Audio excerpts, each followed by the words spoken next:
everyone.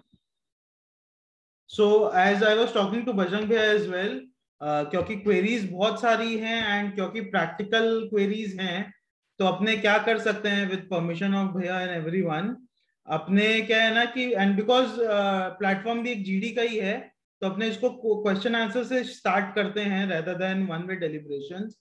Because मेरे and पे 2-3 points जो रहेंगे वो मैं रादर लास्ट में कुछ आपको चेक पॉइंट्स बता दूंगा, बट अपार्ट फ्रॉम दैट अपने अगर जो क्वेरीज है तो अपने एक एक करके अनलॉक करके और वो क्वेरीज से डिस्कशन स्टार्ट करते हैं फॉर बेनिफिट ऑफ एवरीवन। एक मिनट आयुष जी,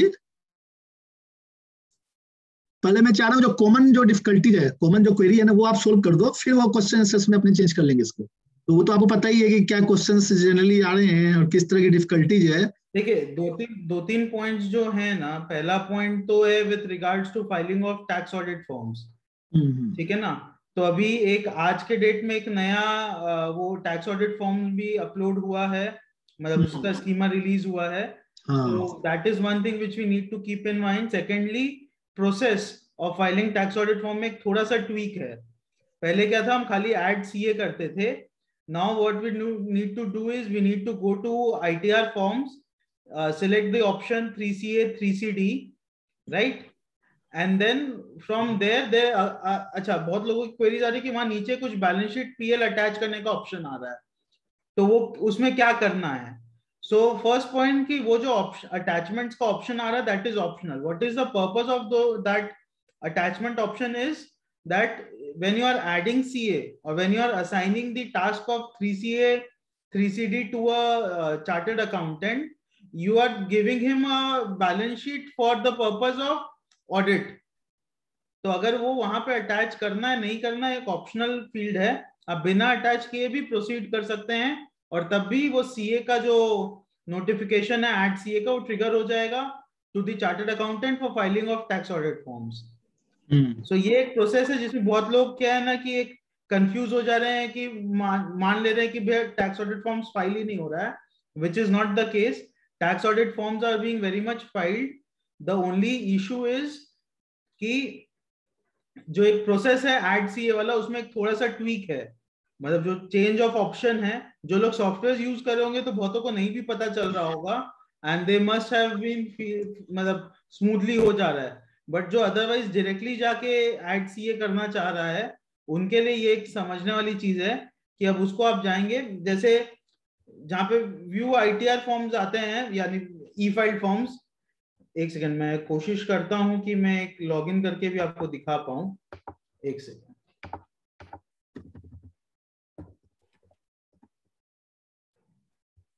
2 मिनट दीजिए, मैं आपको लॉगिन करके भी दिखा।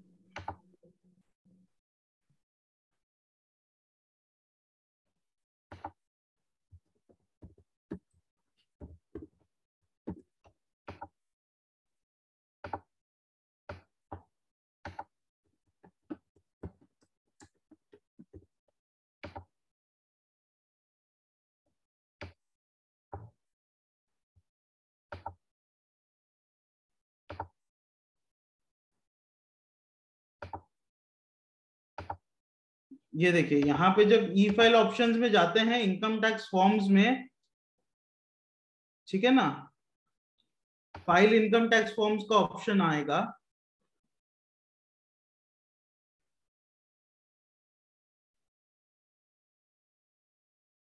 ठीक है ना, इसमें आप professionals with business professional income है, पर्सन्स विद, ठीक है ना, विदाउट है। तो विथ वाले में जब आप जाएंगे तो नीचे में 3CB 3CD आना चाहिए। मेरा क्यों नहीं आ रहा है, क्योंकि मैंने आईटीआर ऑलरेडी इस वाले केस में फाइल कर रखा है। अदरवाइज आप यहां से सर्च करेंगे तो ये देखिए आ गया, ठीक है ना। तो इसमें आप क्लिक करेंगे फाइल नाउ, ठीक है, आपसे पूछेगा, मतलब ये आप बेसिकली ऐड सीए का है। आप ये इससे कंफ्यूज नहीं होइए कि यहाँ से फाइल करना है, यहाँ से बेसिकली सिर्फ ऐड सीए होगा। तो आप वो सिलेक्ट करके यहाँ पे ओरिजिनल सिलेक्ट करेंगे और यहाँ पे असेसमेंट ईयर सिलेक्ट कर देंगे आप 21-22, और फिर यहाँ पे सीए का नाम डाल के और मेंबरशिप नंबर डाल के नीचे में ये देखिए ये जो अटैचमेंट वाला ऑप्शन है ना, इसका बात कर रहे थे। अब यहाँ पे देखिए लिखा हुआ भी है this is an optional field, ठीक है ना। तो बहुत लोगों को डाउट आ रहा है कि भैया यहाँ पे क्या अटैच करना है। इसका पर्पस है कि जब आप सीए ऐड कर रहे हैं तो सीए को आपको डॉक्यूमेंट्स देना चाह रहे हैं क्या for the purpose of audit, तो वो डॉक्यूमेंट्स यहाँ अटैच करने के लिए है। But this is an optional field, अगर आप नहीं भी करना चाह रहे हैं तो यहाँ पे कुछ बिना अटैच किए भी आप कंटिन्यू करके ऐड कर सकते हैं, ठीक है ना। सो ये एक पॉइंट था जो काफी ज्यादा लोगों को क्या लग रहा था, क्योंकि मेरे पास बहुत सारी क्वेरीज इस टाइप की भी आ रही हैं कि भैया टैक्स ऑडिट फॉर्म्स फाइल ही नहीं हो रहे हैं। सो उसका आंसर है कि फाइल हो रहे हैं, ये इशू आ रहा है, ठीक है। दूसरा point is with respect to AIS and TIS, ठीक है ना। एआईएस एंड टीआईएस के लिए क्या प्रॉब्लम आ रहा है कि अभी लोगों को ये समझ में नहीं आ रहा है कि इसको क्या रेफरेंस में लेना है या इसको कैसे यूज करना है। तो पहला चीज ये समझिए कि इस साल के लिए तीनों चीज एक्टिव है। 26 एएस भी एक्टिव है आज इस साल के लिए, एआईएस भी एक्टिव है इस साल के लिए, टीआईएस भी एक्टिव है इस साल के लिए। लेकिन जो इन्फॉर्मेशन 26 एएस में आ रही है वो बेसिकली एआईएस और टीआईएस दोनों में फ्लो कर रही है। यानी हम बोल सकते हैं कि 26 as is basically a subset of AIS and TIS. तो यहां तक क्लियर हो गया।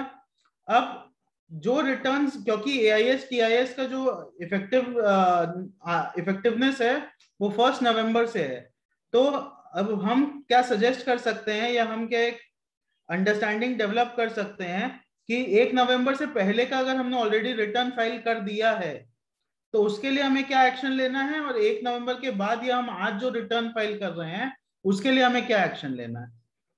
तो जो मेरा एक सजेशन है obviously which we can always discuss, इसकी अगर हमने रिटर्न ऑलरेडी फाइल कर दिया है और उस समय हमने खाली 26 एएस को रेफर किया है और एआईएस का कोई एक इंफॉर्मेशन है उसको रेफर नहीं किया है या एएस डाउनलोड भी नहीं किया है, तो मेरे हिसाब से we can leave it as it is, specially for smaller returns.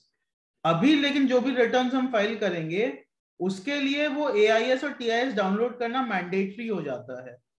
अब एआईएस टीआईएस डाउनलोड तो कर लेंगे, अब उसमें करना क्या है, तो एआईएस टीआईएस डाउनलोड करते ही मेरे पास एक ऑप्शन ये बनता है कि मैं चेक करूं कि मेरा जितना भी डेटा है in AIS TIS whether it is flowing in my accounting information और नॉट। अगर वो डेटा मेरे अकाउंटिंग इंफॉर्मेशन में फ्लो कर रहा है, मैं एक एग्जांपल लेता हूं। जैसे अपने सबको पता है कि एआईएस और टीआईएस में अपना purchase and sale of securities भी आ रहा है, ठीक है ना। तो purchase and sale of security suppose करिए एआईएस टीआईएस में 50 स्क्रिप्ट परचेज दिखा रहा है और 50 स्क्रिप्ट सेल दिखा रहा है फॉर एग्जांपल। अब मेरा जो टैली या कोई भी अकाउंटिंग इंफॉर्मेशन का डेटा है वहां पे 70 स्क्रिप्ट का परचेज और 70 स्क्रिप्ट का सेल दिखा रहा है। तो अब इस केस में मेरा क्या एक्शन पॉइंट होगा, क्योंकि एआईएस टीआईएस में 50 ही दिखा रहा है। तो इस केस में what we are suggesting specially for this year इसकी हम ये इंश्योर करें कि जो एआईएस में 50 स्क्रिप्ट का डेटा आ रहा है ना वो मैंने मेरे अकाउंटिंग डेटा जिसके बेसिस में मैं आईटीआर भरूंगा उसमें कंसिडर कर लिया है ना।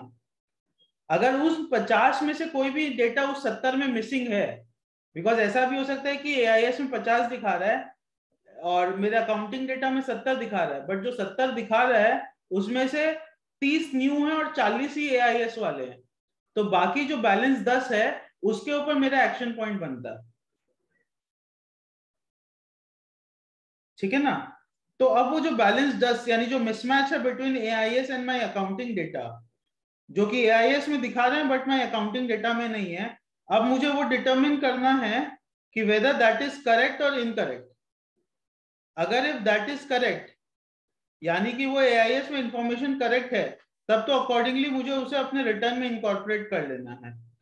बट सपोजिटली वो डेटा इनकरेक्ट है या रॉन्गफुली मेरे पैन में शो कर रहे हैं in my AIS, then AIS gives you an option of submitting a feedback. वो भी कैसे करेंगे वो भी मैं आपको दिखा देता हूं, जस्ट अ मोमेंट।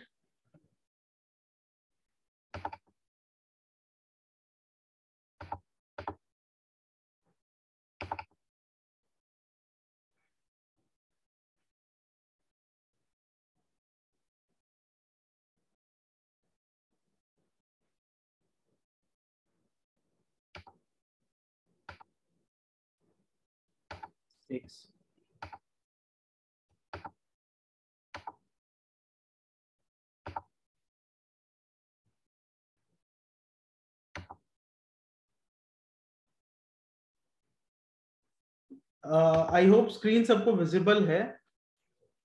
यस, सो देखिए क्या क्या डेटा इंफॉर्मेशन आता है इसमें, हर टाइप का इनकम, डिविडेंड, इंटरेस्ट एक्सेट्रा। अच्छा, इसे मैं आपको एक इसका प्रैक्टिकल एप्लीकेबिलिटी कि कहाँ हम इसको यूज कर नहीं करें तो क्या दिक्कत आ सकती है वो हम समझ रहे हैं। थोड़े दिन पहले मेरे पास एक क्लाइंट आया जिसका हम रिटर्न फाइल कर रहे थे, तो उनसे मैंने पूछा कि सर आप अपने बैंक का इंटरेस्ट का डिटेल्स नहीं लेके आए। तो बोले सर मेरे बैंक में तो इतना बैलेंस रहता नहीं है, तो और ऐसे भी 80 टीटीए वो पढ़ के आए थे। बोले सर 10,000 तक तो अलाउबल होता है, मैं क्या करूं। मैं बोला सर 10,000 के नीचे है। उन्होंने कहा हाँ सर 10,000 से तो बहुत नीचे है, 600 700 800 रुपया होगा। मैंने कहा ठीक है सर, चलिए मान लेते हैं आपकी बात। फिर मुझे याद आया नहीं नहीं नहीं, एक बार एआईएस तो चेक कर ही लेते हैं। तो मैंने उनका एआईएस डाउनलोड किया और उसमें उनका बैंक का इंटरेस्ट आया 12,028 रुपया। ठीक है ना। अब क्या होता, सपोज करिए, क्योंकि ये बैंक का इंटरेस्ट कभी भी 26 में नहीं मिलता था। ठीक है, अब अगर हम एआईएस उसका नहीं डाउनलोड किए होते और मैंने अगर सपोज करिए उसका बैंक इंटरेस्ट डालना इग्नोर कर दिया होता, तो 12,028 माइनस 80 टीटीए का डिडक्शन भी मान लेता हूं 10,000, तो 2,000 का इनकम है जो हमने नहीं डाला।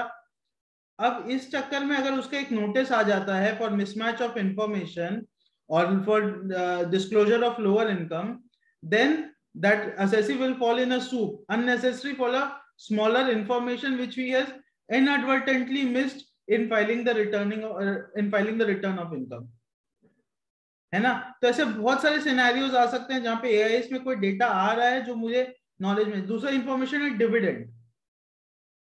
आज डिविडेंड का बहुत लोगों के पास करेक्ट इंफॉर्मेशन नहीं रहता, specifically when you need to disclose a dividend correctly in 4 particular quarters,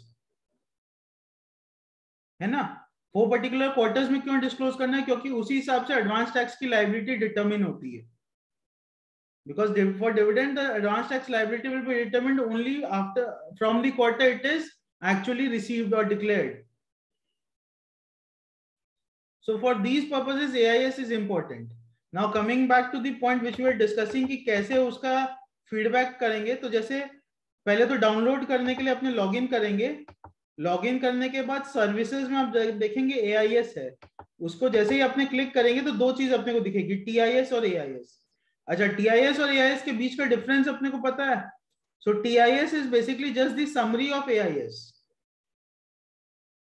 so TIS एक रेडी रेकनर का काम करता है जिससे कि यूज करके अपने अपना रिटर्न फाइल कर सकते हैं, और डिटेल डेटा एनालिसिस करना है तब AIS का हेल्प लेंगे।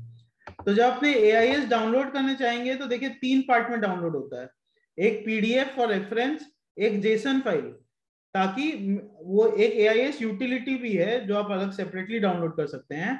तो AIS यूटिलिटी में वो जेसन फाइल जब इंपोर्ट करेंगे तो वहां पे आपको ऑप्शन आएगा टू एक्सेप्ट और रिजेक्ट और submit a feedback accordingly.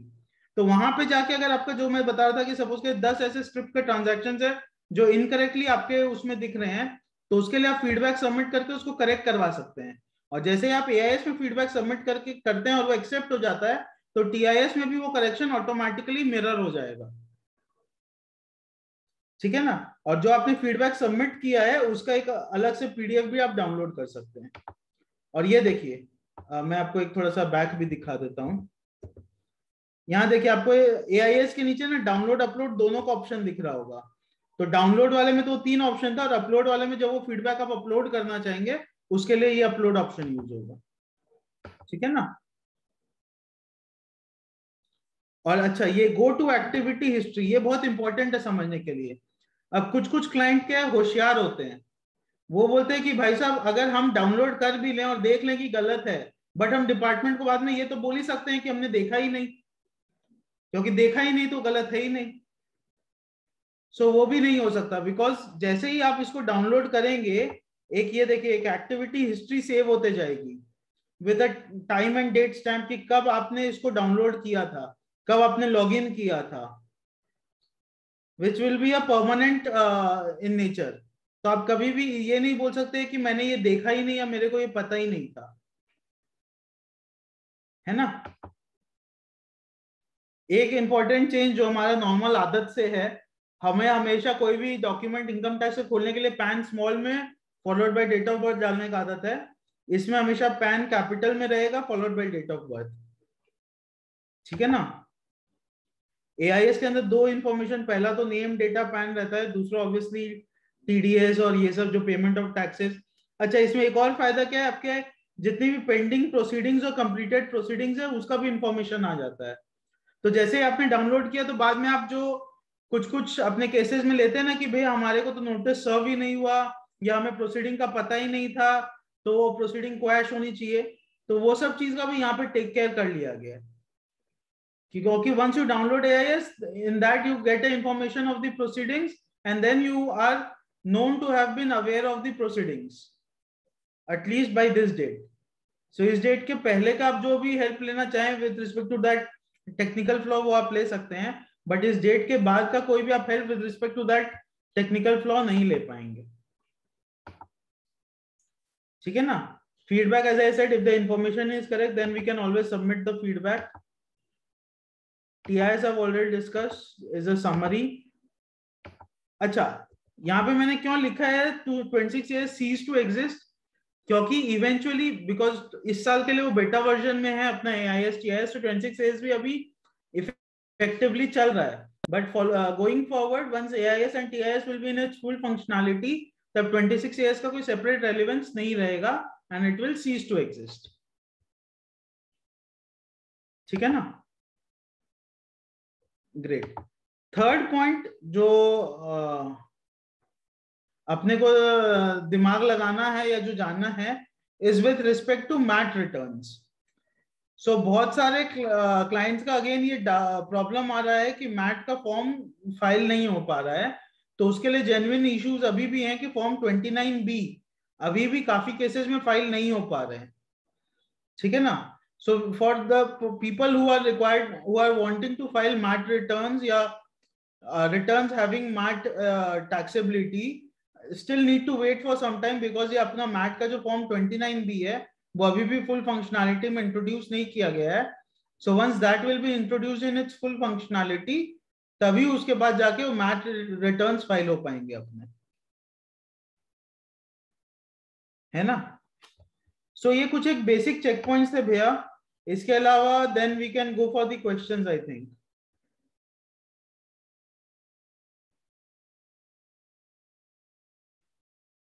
Like कुछ क्वेश्चंस है, मैं पहले वो टेकअप कर लेता हूं। राजेंद्र जी का है, there is an issue with acceptance of tax audit report which has surfaced from last few days, report is filed but not getting accepted. Sir वो एक इंटरमिटेंट इशू था, बट जो आज नया स्कीमा जो अपडेट हुआ है उसके बाद हमने जो रिटर्न फाइल किया था सर, उसमें वो एक्सेप्ट हो रहा है। वो एक इंटरमिटेंट इशू जरूर था, बट अब जो हमने रिटर्न फाइल किया है ना सर, उसमें वो एक्सेप्ट हो रहा है।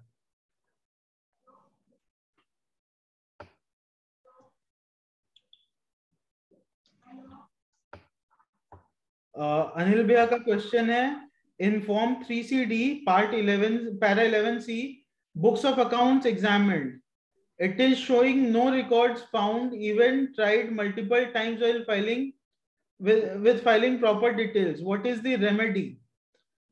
Sir, though in my case it has not been I have not received this error as of date, but आज जो मैंने रिटर्न फाइल किया है again using the new schema, उसमें ये पैरा 11C में books of accounts are being correctly filled up. So आप एक बार उसको यूज करके देखिए, इन केस नहीं होता है then again we can raise a query because 3CB 3CD में अभी भी काफी सारे फ्रेश इश्यूज, जो आज से अगर मैं बात करूं 1 महीना पहले यानी नवंबर स्टार्टिंग में काफी सारे यूनिक इश्यूज आ रहे थे विद रिस्पेक्ट टू ITR, वो सारे इश्यूज अभी भी आ रहे हैं with respect to 3CB 3CD।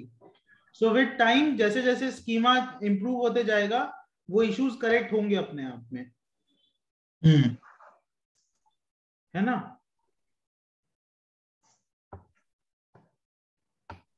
Manmohan जी का क्वेरी है, 10B is not getting filed for past few days. Manmohan ji, if you can tell me what is the exact error you are getting? Manmohan ji, please unmute yourself.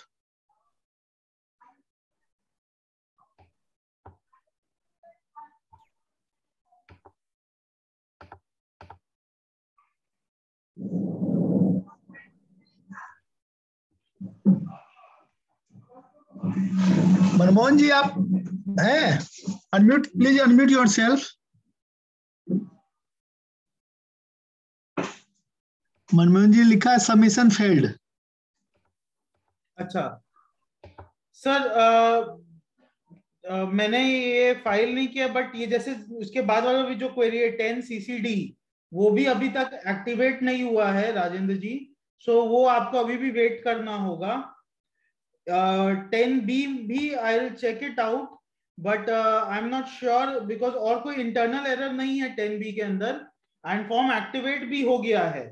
अगर अपना filing नहीं हो रहा है तो sir ये जितने भी एंसिलियरी फॉर्म्स हैं, जैसे 10IE के केस में भी इश्यूज आ रहे हैं, जो कि HUF के केस में काफी लोग नहीं फाइल कर पा रहे हैं with respect to the new provision of tax slab, तो काफी लोग नहीं फाइल कर पा रहे हैं। तो सर ये जितने भी एंसिलियरी फॉर्म्स है ना, एक एक करके अपडेट हो रहे हैं, so we need to wait and file it out. But ये 10B के केस में भी आपको, जैसे मैं एक चीज और दिखा देता हूं, जो मैंने आपको अभी ऑप्शन टैक्स ऑडिट रिपोर्ट्स के लिए बताया ना सर, वैसा ही सेम चीज आप इंश्योर करेगा, आप 10B के लिए भी कर रहे हैं।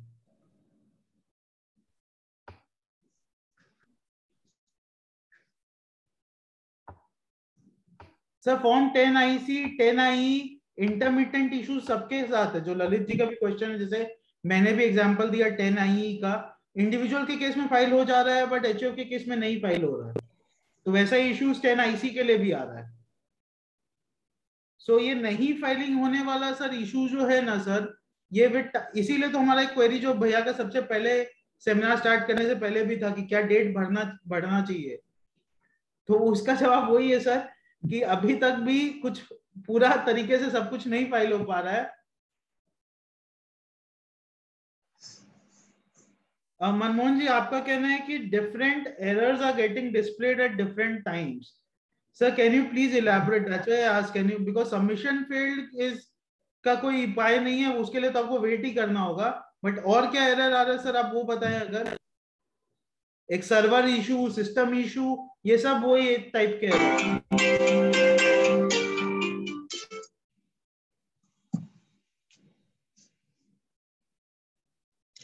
मनमोहन जी आप please unmute yourself and discuss whatever the problems you are facing while filing the return.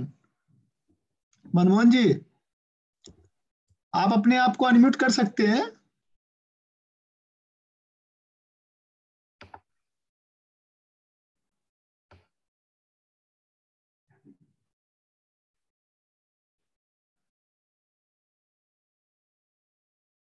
ओह बजरंग भैया सबको अनम्यूट कर दें क्या? हाँ हाँ कर दो, कर दीजिए ना भैया, बेटर है। कर दो कर दिया। अब जिनको बोलना है वो बोल सकते हैं आराम से माइक ऑन करके। Manmohan ji can you hear me now? Yes Manmohan ji, yes sir, Surya, actually the problem is at different times different errors are being displayed, and that too we know sometimes it is submission fails, sometimes no error, only it's not possible, and we have written to the grievance portal so also for 3-4 times but no response as usual. Sir तो जो आपने error बताया, मैं आपको 3-4 errors बता दे रहा हूँ।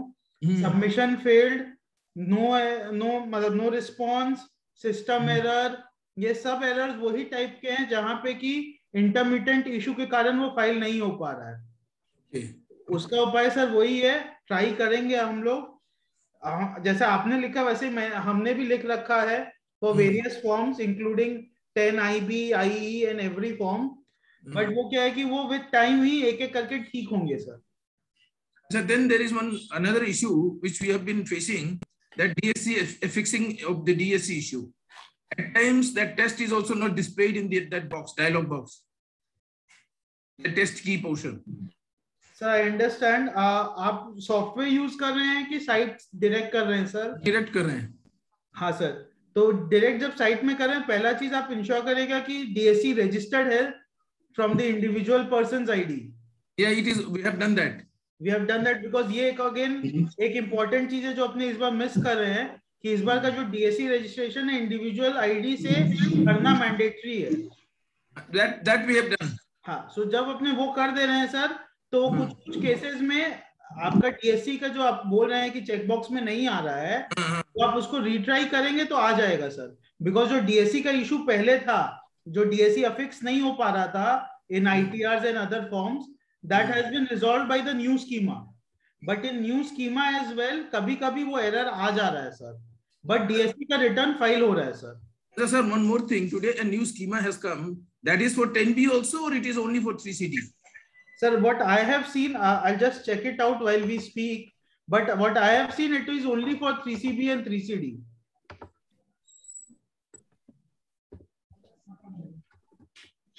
But I will check it out once while we speak.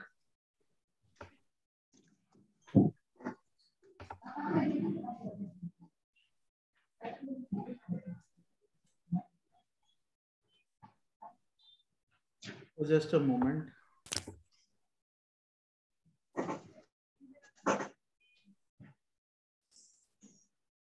It has only been issued for 3CA, 3CB and 3CB, 3CD. One thing, it's just a general thing. Is there any specified authority where we can write and get an immediate response or immediate resolution to the issue? So the ideal authority is the board itself, and the option has been given by form of a grievance portal, which is there in the login ID. But with all due respect, I have raised a grievance 4 months back, but still it is showing as pending. Yeah, everywhere. Now, here also it's the same thing. So we know how it is functioning. So the other way out is that if you can catch hold of a CPC, you call CPC and catch hold of any of the representative, then maybe you can raise a direct complaint. But there also you will get a response that, okay, sir, we have noted your point and it will resolve in due course. Exactly. That's the thing. Exactly. So I'm telling you, because everything of this we have tried and tested. तभी sir मैं बोल रहा हूँ कि इस साल हमारा ITR में हमारा पेशेंस चेक कर रहा है. वो एक जो मेडिटेशन होता है ना सर, इस साल का ITR फाइलिंग करना वो मेडिटेशन के बराबर है सर. आप कितना देर तक अपने आप को होल्ड कर सकते हैं? ये तो क्लेरिकल जॉब हो रखा है पूरा. सर क्लेरिकल जॉब ये तो है, उसका जो AIS की हालत है ना sir, I have evidence with me कि एक क्लाइंट का लास्ट 1.5 महीना में मैंने 3 बार AIS डाउनलोड किया है और तीनों बार इंफॉर्मेशन अलग अलग थी AIS में. तो मतलब स्पेसिफिक कुछ नहीं है, depends on your chance and luck only. नहीं, मतलब क्या अपडेट होते जा रही है. जैसे पहले सपोज करिए सर उसका ट्रांजैक्शन 40 स्क्रिप्ट का दिखा रहा था, तो सेकंड बार जब डाउनलोड किया तो उसमें 43 स्क्रिप्ट दिखा रहा था. चौथी बार जब डाउनलोड किया तो एक बैंक इंटरेस्ट ऐड होके आया. यानी probably someone is still filing data for that year and that is being updated in AIS. Now suppose if you file an return on the basis of AIS today, AIS data changes, then what will happen? Sir, for your safety, download the copy of AIS which you have downloaded just before filing of return. Keep it handy.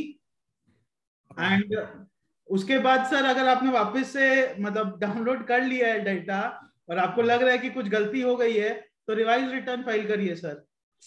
और मैं तो एक ही बात बोलूंगा sir, एक बार download कर लिया, return file कर दिया, उसके बाद उस क्लाइंट को भूल जाइए. बहुत सारे क्लाइंट अपने पास पेंडिंग है रिटर्न फाइल करने के लिए, तो वापस उसी का AIS डाटा क्यों डाउनलोड करना sir. Okay, thank you Goyal ji so much. Thank you so much, and thank you all managers for providing this opportunity. Hello, Ayush ji. Hello. yes sir. हाँ, मैं बोल रहा था जो 3CA 3CD का बात था ना, तो लास्ट मंथ नवंबर 30 तारीख तक जितने रिपोर्ट फाइल किए थे 30 तारीख तक सब एक्सेप्ट भी हो गया था इजीली. लेकिन 1 तारीख से अभी देख रहा हूँ 3-4 रिपोर्ट जो पेंडिंग पड़ी है, 1 तारीख हो गया और अभी तक हो गया, अभी एक्सेप्ट नहीं हो पा रही है. एक्सेप्ट में भी 1-2 जा रहा है, लास्ट ई वेरिफिकेशन जा रहा है, बस सिग्नेचर यस करना है, यस करते हैं वो लौट के आ जाता है, वो कंप्लीटेड फाइलिंग नहीं हो रहा है. ये महीने में इशू आनी स्टार्ट हो गई थी, ये हमने रिप्रेजेंटेशन भी डाला था.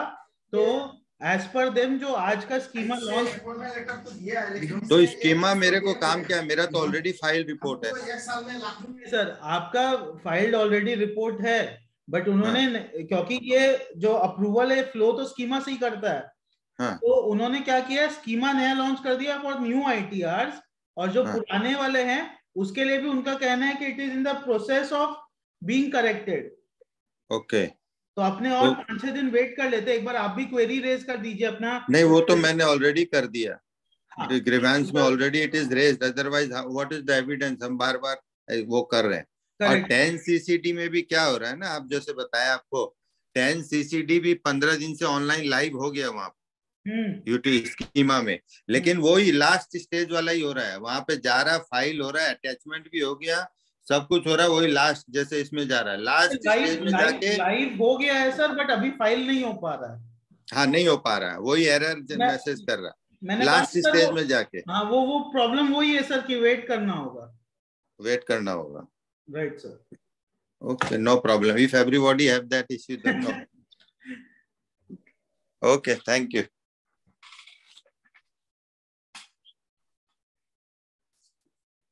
अच्छा, और कोई क्वेरीज में इसमें देख लेता हूँ, कुछ है क्या? नहीं, इसमें तो आई थिंक क्वेरीज कवर्ड हो गई हैं। तो भैया अगर किसी और का कोई भी क्वेरी है, so they can obviously ask, because भैया दो चीज अगेन मैं बोल देता हूँ बिफोर एवरीवन टेल्स मी। देखिए, फर्स्ट स्टेप था आईटीआर इंट्रोड्यूस करना, उसमें इश्यूज आए थे, बट अब जाके आईटीआर का प्रोसेस काफी स्ट्रीमलाइन हो गया है। मुझे नहीं लगता कि अब काफी लोग, मतलब जो अपने यहाँ पे अभी 64 हैं, उसमें से बहुत ज्यादा आईटीआर रिलेटेड इश्यूज आ रहे होंगे जो आईटीआर फाइल कर रहे हैं, ठीक है ना। अब नेक्स्ट स्टेप हुआ, उसके बाद उन्होंने इंट्रोड्यूस किया tax audits and this ancillary forms. तो टैक्स ऑडिट्स क्योंकि ज्यादा लोग यूज करते हैं, उसमें ज्यादा इश्यूज आए, तो वो भी अब वो धीरे धीरे करके रेक्टिफाई कर रहे हैं, टैक्स ऑडिट्स भी अपलोड होने लग गई हैं। अब ये बात आती है एंसिलियरी फॉर्म्स की। So this also with time it will get, मतलब again it has to take the test of time, अपने को वेट करना होगा और इसको करेक्ट करना होगा, है ना। बस मेरा एक ही चीज है कि सर अपना जब भी एरर आ रहा है, जो अभी हम प्रैक्टिस फॉलो कर रहे हैं और जो मैं सबको सजेस्ट करूंगा, कि जैसे सर कह रहे हैं कि पेंडिंग भी है फॉर्म या कोई अपलोड भी नहीं हो रहा है, तो जैसे ही कोई एरर आता है ना, उस एरर का आप स्क्रीनशॉट रख लीजिए with date and time of your system, and वो स्क्रीनशॉट उसके फोल्डर में सेव करते जाइए। बिकॉज गॉड फॉरबिड, अगर सपोज करिए कि एक ऐसा सिचुएशन आ जाता है कि जहां पे डेट एक्सटेंड ही नहीं हुई और हमारा नॉन कंप्लायंस रह गया, तो एटलीस्ट हम उसके अगेंस्ट में अपील करने लायक रहेंगे कि सर ये देख लीजिए, ये स्क्रीनशॉट्स है, मैंने इतना बार ट्राई किया था और मेरा एरर रहा। Correct, good suggestion. हाँ, तो हम तो यही कर रहे हैं कि मेरा भी जैसे अभी काफी सारे क्लाइंट्स का टैक्स ऑडिट पेंडिंग अप्रूवल का, तो हमने ज्यादा नहीं, मे बी 1 से 9 तारीख में अगर 2 ही बार ट्राई किया है, तो दोनों बार जो एरर आया है उसका स्क्रीनशॉट रखा हुआ है। अभी आयुष जी क्या हो रखा है कि रिटर्न फाइलिंग से ज्यादा ग्रीवांस से हुआ है टिकट वो स्क्रीनशॉट सेव होता है, ग्रीवांस रेज हो जाता है तुरंत। Not even you don't have to keep the file also, grievance में ऑलरेडी रिकॉर्डेड है, फाइल नंबर है, मेरा तो रिकॉर्ड हो गया अटेम्प्ट वहां पे। नहीं सर, अगर आप ग्रीवांस तक चले गए तब तक तो आप एक स्टेप आगे चले गए।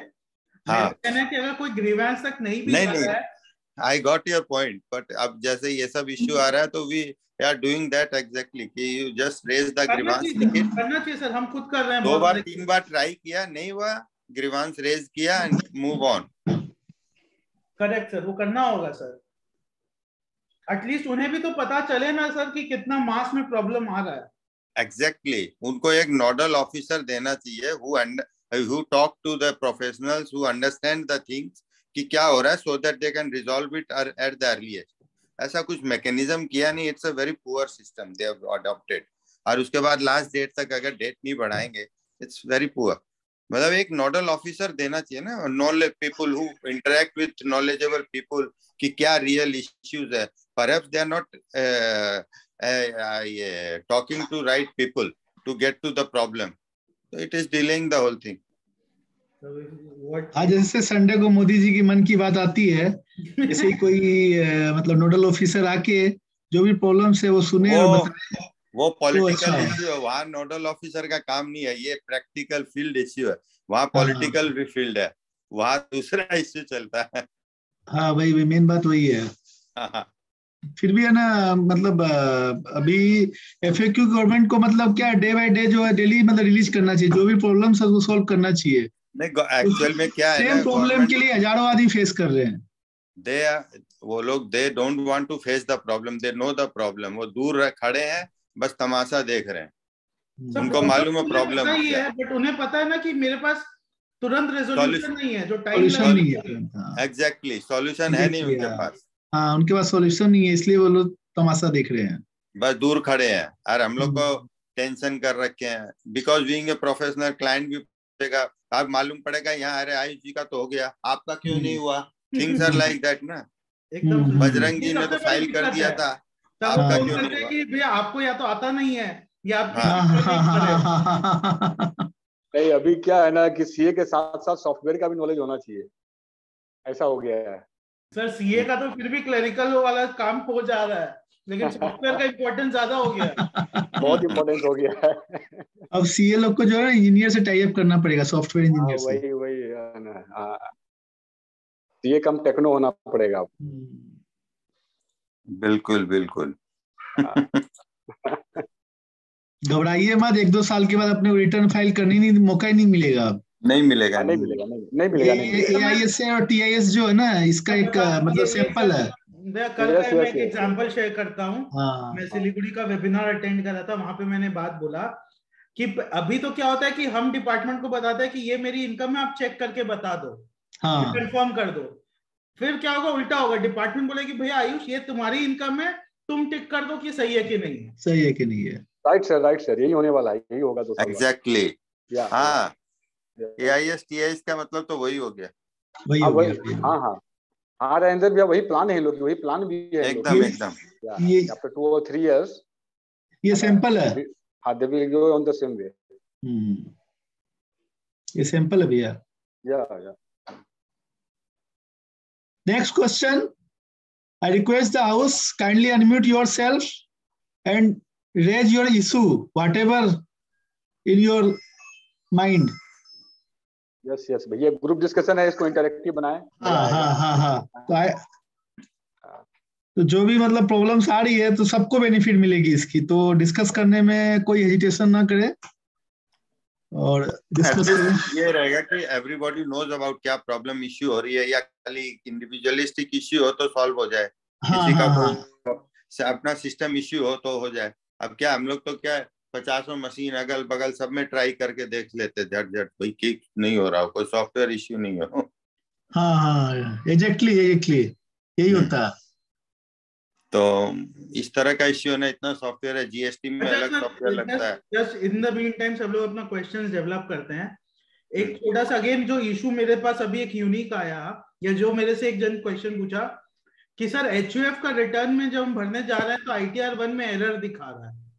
हेलो, तो किसी का HUF ITR 1 किया है?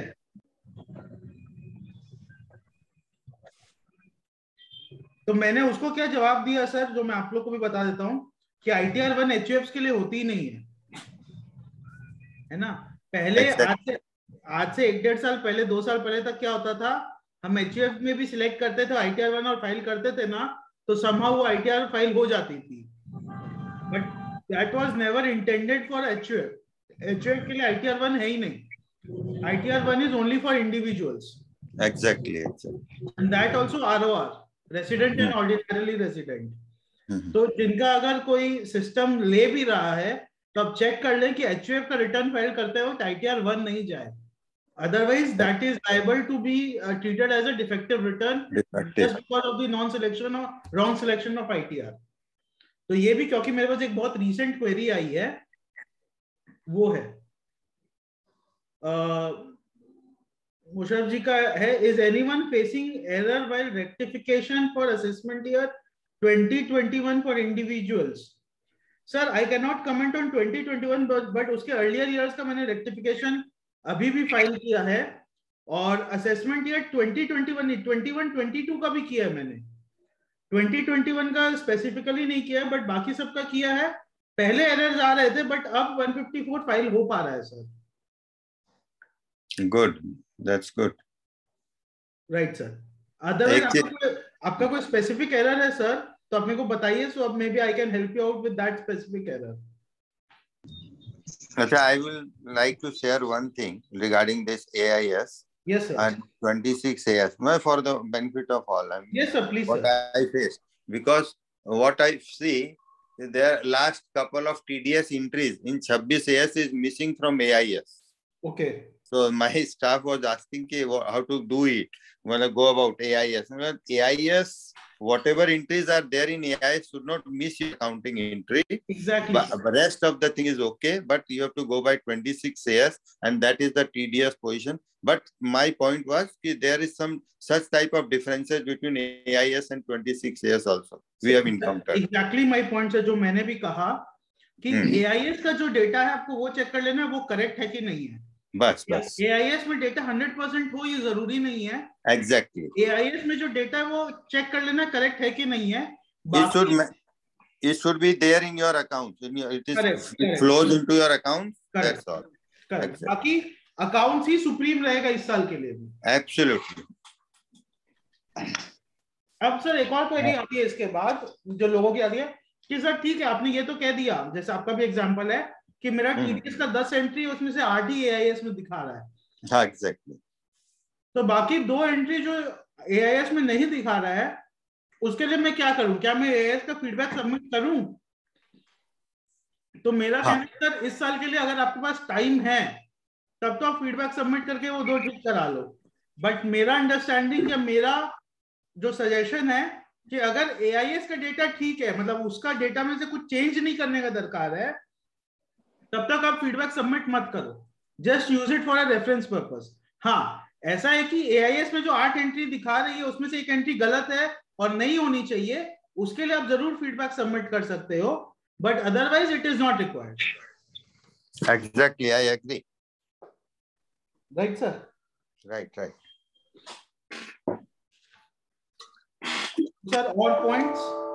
अच्छा, one more thing Ayush ji, जब डिस्कस हो रहा है, if for any reason AIS में कोई मिस्टेक था, कोई एंट्री था, बिकॉज अभी इतना टेंशन चल रहा है, इतना you are hard press for time, अभी इस मंथ कोई छूट गया आपका तो कोई इश्यू बनेगा? मतलब आप कह रहे हैं फीडबैक देना छूट गया? तो फीडबैक छूट गया, कोई 10 तो है आपका, 1 तो छूट गया सपोज. सर इस साल नहीं बनना चाहिए बिकॉज इस साल वो डायरेक्टली एआईएस से खाली इनकम पोर्शन लेंगे, ट्रांजैक्शन पोर्शंस इस साल रेफर नहीं करना चाहिए. But still what I suggest is कि आप उसको नोट करके रख ले, और जब आपका रिटर्न फाइलिंग का पूरा प्रोसेस कंप्लीट हो जाता है ना, उसके बाद या फिर सपोज करिए अगर आपका 143(1) में वो एक मिसमैच करके आ जाता है तब आप भी एक फीडबैक सबमिट कर दीजिए, तब भी चलेगा. कर लेना पड़ेगा, नहीं जस्ट टेक्निकली अगर करके फॉर एनी रीजन कोई मिस भी हो जाता है, यू फॉरगेट समथिंग. मैं बता रहा हूँ सर, आइडियली उसके कारण मिसमैच होके आना नहीं चाहिए 143(1), बट अगर आता है तब तो आपको करना ही पड़ेगा. ओके, है ना सर?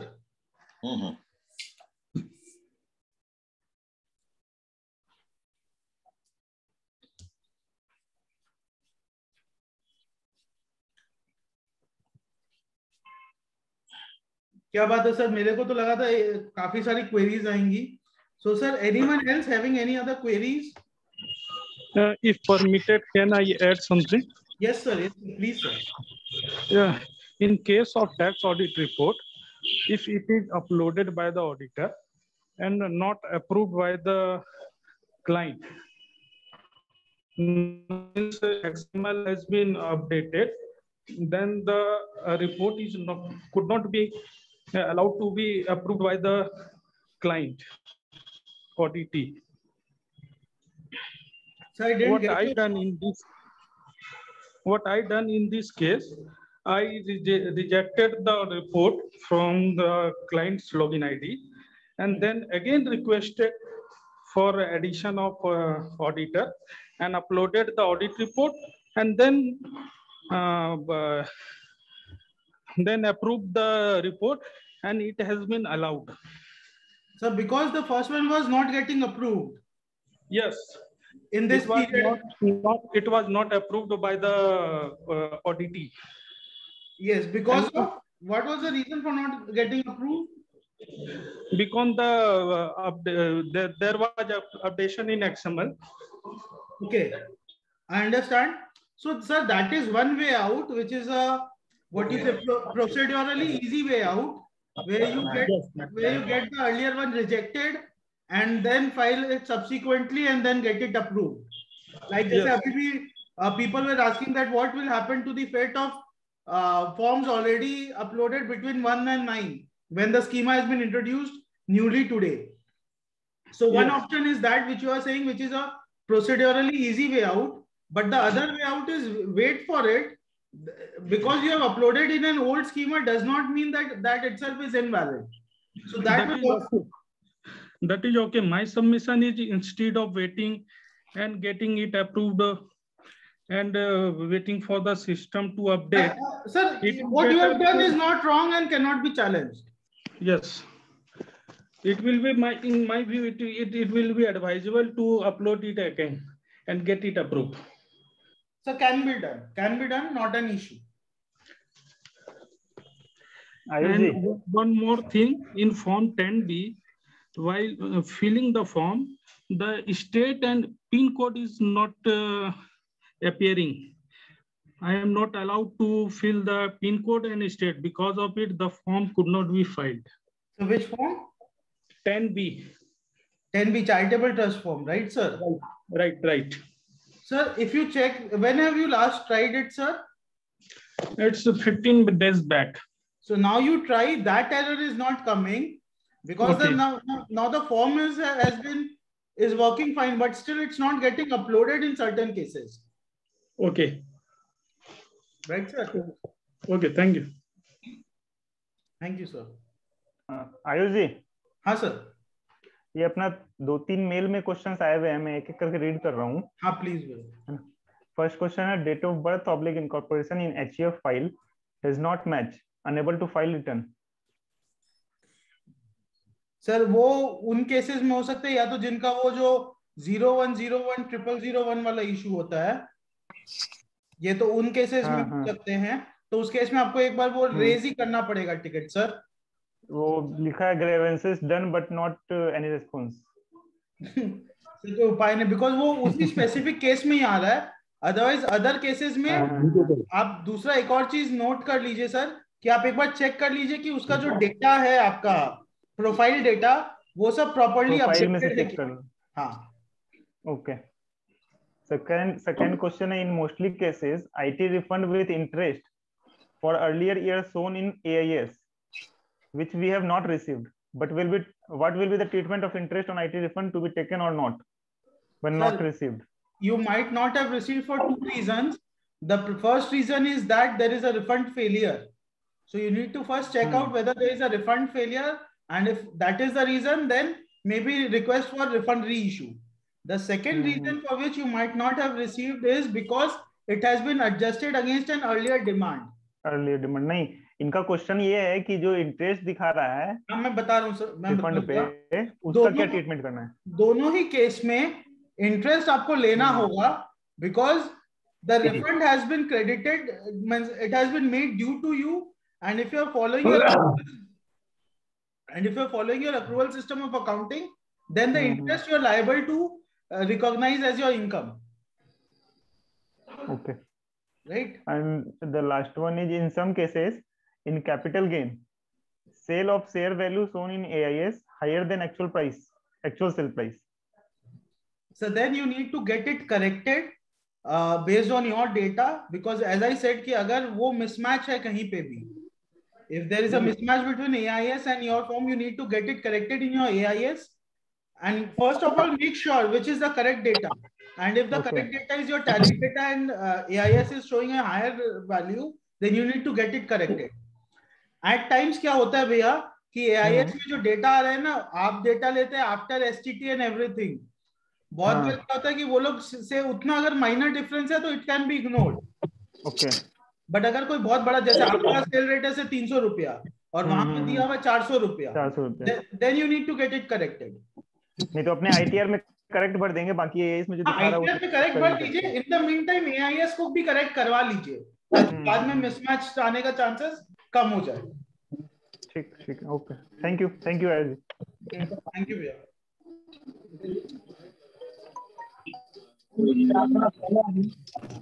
एक गोविंद प्रकाश अग्रवाल जी का क्वेश्चन आया है आयुष भैया. At the time of uploading 3CD and 3CD JSON file, message error, invalid metadata. Govind जी आप अनम्यूट करके भी पूछ सकते हैं। तो ये एक्चुअली लोकेशन का वो होता है, तो अभी आप चेक करिए आपका सिस्टम, ये इंटरनल सिस्टम सेटिंग है सर, कि आपका जो लोकेशन है ना जहाँ पे आपका वो जेसन फाइल सेव हो रहा है, मे बी वो उसको रीड नहीं कर पा रहा है, तो वो इनवैलिड मेटा डेटा उसी के लिए आता है जनरली। ओके, यानी उसको दूसरा जगह उसको सेव करना पड़ेगा। करेक्ट, एक बार आप वो करके देखिए सर, आई थिंक रिजॉल्व हो जाना चाहिए, because invalid Meta data is basically यानी वो डेटा सोर्स को कैप्चर नहीं कर पा रहा है। Thank you.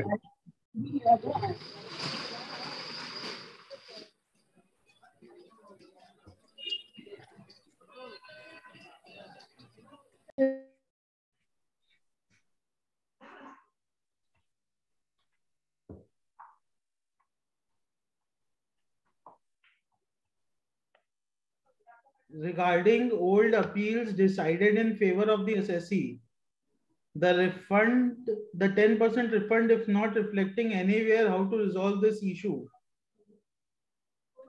Sir, query clear नहीं हुई है, please आप थोड़ा सा। मनमोहन जी आप अनम्यूट कर सकते हैं ना? Yes, yes. Can you hear me, sir? Yes, sir, please tell me. See, there is the practical case is like this, that an appeal has been decided in our favor, okay? Right. Now what's happening is that we have deposited that 10% amount, and the tribunal has passed an order last year that since it is below 550 lakhs, the department cannot go in appeals, and so it was decided in our favor. So we get that refund.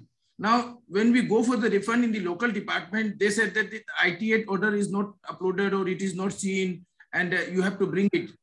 Unfortunately, that IT8 order went to the SSC, and due to the COVID period, it is being misplaced and not traceable. The department is asking that you have to bring that IT8 order copies. Now, how to get that order copy now? So you have to obtain the certified copy from the bench where it was passed, because you need to understand the procedural thing. Ki department till the time it receives the order, it will not act upon it. And secondly, if you go to get the appeal effect done, then you need to submit a copy of the ITAT order. I think nowadays the ITAT order is, but I don't know when is your ITAT order has been passed, but you might get it online as well. Otherwise, you can approach the bench and the ITAT AJC near the AJC one, and then you can get a certified copy and then submit it. What is the process? How do we online, from where we can get that IT8 order now? You said I'll share the details, the procedural details with you after this. Okay. Because that is a one-to-one question, so we'll take it up later. Okay. Yes, sir. Thank you. Hello, sir. This is Praveen here. Yes, sir. Sir, there is one query from my side. Yes, sir. ये refund reissue के लिए हम request डालते हैं अपना login करके। Correct sir. तो वो हमको एक एरर दिखाता है कि something seems to have gone wrong while processing your request. Please quote error number ITD exact 2003 life cycle error when you contact customer care for quick resolution. Sir ये एक intermittent error है, something has gone wrong, ये बहुत बार आ रहा है, तो ये क्या आप एक दो बार ट्राई करेंगे सबमिट हो जाएगा सर।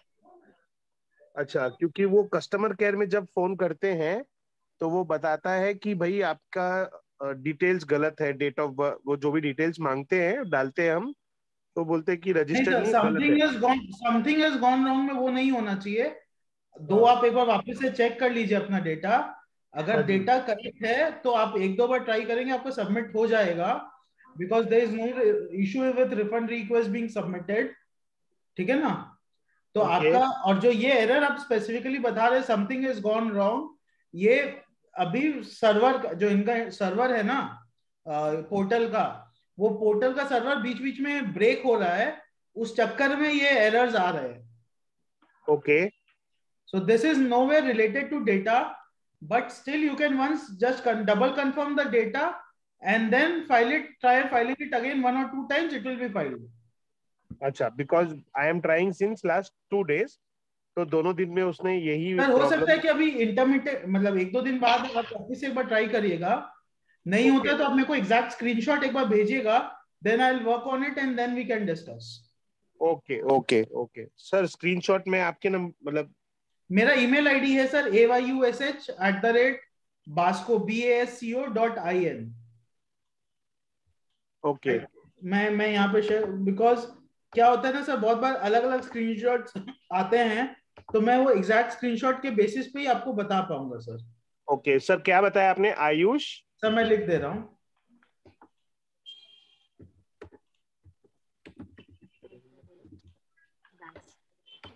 सर। विजिबल है ना? Yes sir, yes sir, yes sir, Ayush Bosco. तो मैं sir, my name is Praveen. Okay ठीक है सर।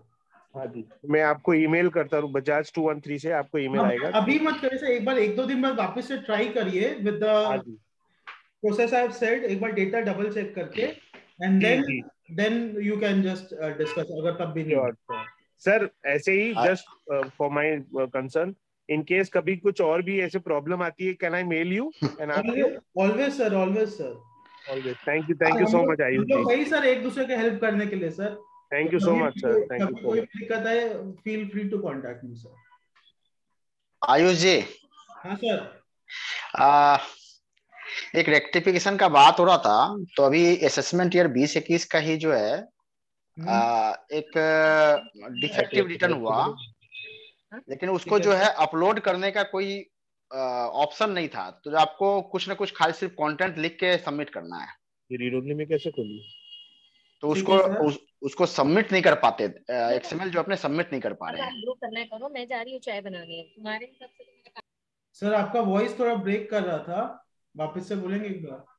हाँ, एक असेसमेंट ईयर 2021 का डिफेक्टिव रिटर्न आया। ठीक है, क्या रीजन से आया sir defective return? Defective return था बेसिकली जो डाटा था वो टेरियस से मैच नहीं कर रहा था, क्रॉस, वो बेसिकली रिटर्न ही गलत जमा हुई है। ठीक है, तो उसको अब रेक्टिफाई करने के लिए जो है वहां पे एक्सएमएल अपलोड करने का कोई ऑप्शन नहीं है, आता ही नहीं है। तो वहां पे यह सिर्फ छोटा सा एक कंटेंट लिखने का ऑप्शन है। इससे समाधान तो मेरा हो नहीं पा रहा है, क्योंकि जो मिस्टेक है वो ड्रास्टिकली मिस्टेक है। क्या ऑप्शन है हमारे पास? सर इसका इशू है क्योंकि आप असेसमेंट ईयर 2021 की बात कर रहे हैं ना सर? हाँ। तो असेसमेंट ईयर 2021 का, क्योंकि डिफेक्टिव रिटर्न का जो रेक्टिफिकेशन, आपका नोटिस कब आया था सर? नोटिस तो भी 1-1.5 महीना पहले। हाँ, तो 1-1.5 महीना, 30 दिन का तो टाइम रहता है जहां पे आप एक्सएमएल अपलोड कर पाते हैं। अब क्योंकि 30 दिन का टाइम अपना पार हो गया है, तो हो सकता है कि वो एक्सएमएल का अपने को ऑप्शन नहीं दे रहा है। तो अब इसके लिए सर ऑप्शन यही है कि आप एक बार लोकल जो जुरिडिक्शनल लेवल है उनके पास अप्रोच करके वापस से वो रिटर्न को रीओपन करवाने का रिक्वेस्ट डालिए 119(2)B में, और तब रिटर्न फाइल करिए। एक और है। हाँ सर। यदि कोई रिटर्न छूट गया हो, जिसका जमा नहीं हुआ हो, तो उसके लिए क्या ऑप्शन है? वही ऑप्शन है सर, आपको 119(2)B में रिक्वेस्ट डालना होगा कि क्यों आपको रिटर्न फाइल करना जरूरी है, और उसके बेसिस में आपको ऑप्शन एक्टिवेट करके दिया जाएगा सर। ओके, जस्ट अपने जो जुरिडिक्शनल ऑफिसर है उसके पास एक लेटर जमा कर दें। हाँ, बट वो वैसे होता नहीं है सर, उसका कॉपी सीआईटी को भी दीजिए, सीआईटी उसको एनालाइज करके फिर एक रिपोर्ट बना के फिर अप्रूव करता है। Okay okay okay okay okay okay, thank you.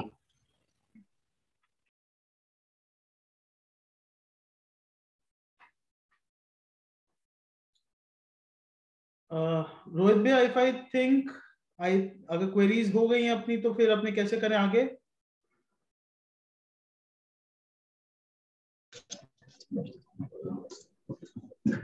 Queries तो क्या है ना, बात करते करते निकल रही है, करते तो मेरे ग्रुप कोई दिक्कत नहीं भैया, मैं तो रात तक अवेलेबल हूँ आप ही लोग के लिए। नहीं ऐसी बात नहीं है। ग्रुप डिस्कशन का मतलब ये कि है ना, बात करते करते में क्वेरीज निकलेगी। तो मैं इसलिए बोल रहा हूँ कि अपने या तो कोई और रिक्वेस्ट द हाउस। हाँ, तो कोई भी अगर रेलिवेंट टॉपिक इन बिटवीन आप जो है ना डाल सकते हैं, कि मतलब जिससे कि डेलीगेट्स को बेनिफिट हो, तो कुछ भी आयुष जी आप बता सकते हैं इनकम टैक्स रिलेटेड। नहीं, 1-2 पॉइंट्स और है, जैसे अपना ये सब लोग ध्यान दें, जैसे एक 194N है। सो 194N का जो टीडीएस होता है सो मेक श्योर दैट वो इसी साल में आपको क्लेम करना होगा, बिकॉज उसका कैरी फॉरवर्ड अब अलाउड नहीं है ना। तो अगर लोग सॉफ्टवेयर भी यूज कर रहे हैं, सो मेक श्योर 194N का TDS कैरी फॉरवर्ड नहीं हो, because TDS is generally claimed in the year in which income is recognized. But since 194N का TDS is not based on income, तो वो जिस साल में डिडक्ट हुआ है उसी साल में आपको क्लेम करना होगा। दूसरा एक पॉइंट ध्यान रखिएगा, जो अपना शेड्यूल DI हुआ था लास्ट ईयर, यानी लास्ट ईयर जब कोविड आया था मार्च 20 में, तो अपने पास ऑप्शन था कि अप्रैल के बाद भी अपने इन्वेस्टमेंट करते और उसका क्लेम मार्च में लेते, ठीक है, जो हमने से काफी लोगों ने, काफी एसएससीज ने लिया होगा। तो जब अपने उसका इस साल का रिटर्न भर रहे हैं ना, तो अपने ये ध्यान रखेंगे कि इस साल का रिटर्न भरते वक्त वो जो इन्वेस्टमेंट का बेनिफिट हमने ऑलरेडी लास्ट 19-20 फाइनेंशियल ईयर के लिए ले लिया है, उसको इस साल के लिए डबल क्लेम ना करें। इस साल का शेड्यूल DI हटा दिया गया है, इस साल का कोई डिटेल नहीं भरना है, बट ये चीज आपको सुओ मोटो इंश्योर करना होगा, वरना अदरवाइज क्या होगा, क्योंकि लास्ट ईयर जो आपने DI का क्लेम भरा था, जब आपने 20-21 फाइनेंशियल ईयर में इन्वेस्टमेंट करके 19-20 में बेनिफिट लिया था, और इस ईयर अगर आप उसका डबल बेनिफिट करते हो और अगर मैच नहीं करता है, देन आपके पास अगेन वो एक डिमांड और वो 143(1A) का एडजस्टमेंट नोटिस आ सकता है, या बाद में आपका से नोटिस फॉर असेसमेंट भी आ सकता है।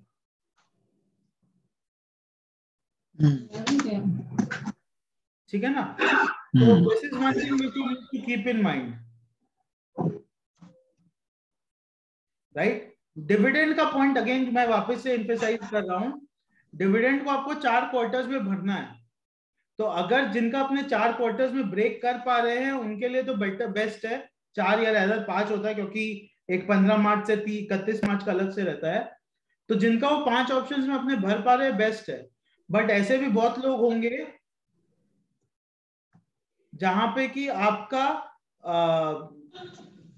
5 में ब्रेकअप नहीं कर पा रहे हैं, तो उस केस में हम क्या सजेस्ट करते हैं, just to be on a safer side उसको आप सबसे पहले क्वार्टर में डाल दीजिए, क्योंकि उस केस में कोई रेवेन्यू लीकेज नहीं हो रहा है ना। You are suo moto preponing your advance tax liability, so then that will not lead to any revenue leakage from the department's perspective. ठीक है ना। अच्छा, मनमोहन जी का एक और क्वेरी है, in case of best judgement assessment what are the other options apart from appeal. Sir ये depend करेगा कि आपका बेस्ट जजमेंट असेसमेंट किस कारण से हुआ है, आपका नोटिसेस कैसे रिसीव हुआ है, नोटिसेस का क्या कंटेंट रहा है, बहुत सारी चीजों पे करता है सर। अपील के अलावा आपके पास रिट का ऑप्शन है, बहुत सारे ऑप्शंस है ना। तो ये ऐसे जेनरिक बता पाना मुश्किल है सर, इसका केस टू केस स्टडी करके ही बता पाएंगे sir. Sir no reply by the SSC, then appeal is the only remedy sir. और उसमें भी आपको फिर प्रूव करना होगा कि क्यों वो रिप्लाई नहीं कर पाया था, या क्यों एक reasonable opportunity of being heard नहीं मिल पाया था।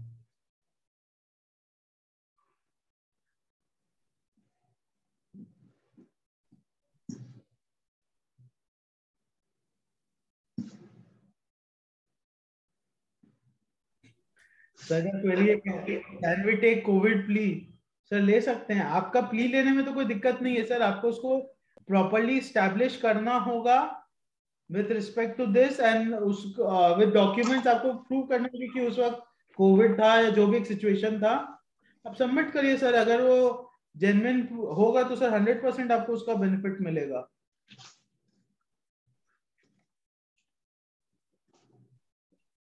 कोविड का प्ली मैं आपको बता रहा हूँ, कोविड का प्ली लेके मेरे पास वो भी केसेस है जहां पे डिपार्टमेंट हाईकोर्ट मूव किया है, जहां पे उसको 2019 में उसका टाइम बारिंग हो रहा था हाईकोर्ट में जाने का, 2021 में हाईकोर्ट में मूव किया है, तो 2 साल कोविड का प्ली लिया है सर। अपने तो आप फिर भी 2-3 महीना का ही कोविड का प्ली लेंगे।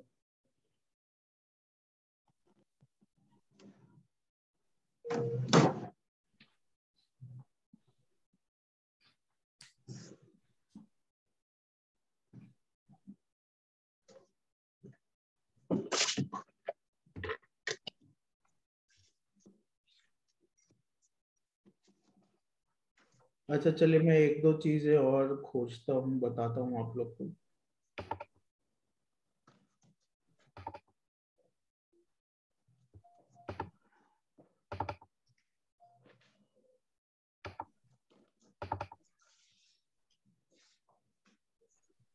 हेलो हेलो आयुष जी।